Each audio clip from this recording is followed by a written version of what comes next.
Hi everybody.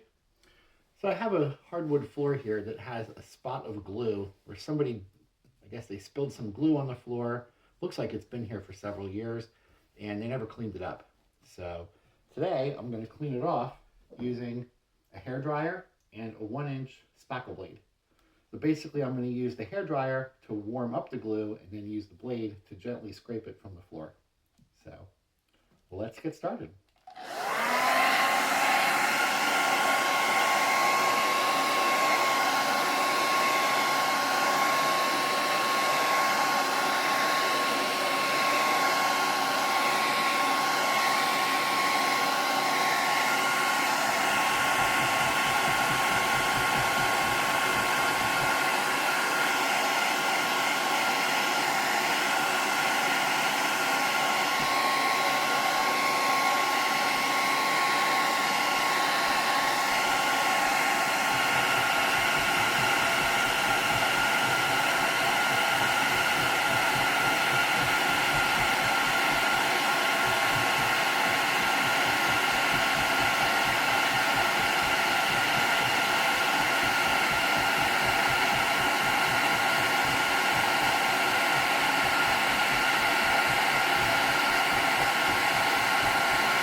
So that's basically it. Got a bunch of chunks of glue left over and still some residue on the floor, but I'll just continue with the hairdryer and the blade and scrape up all the little bits and then maybe have to hit it with some Goo Gone or something just to get the residuals off. But yeah, that's basically it.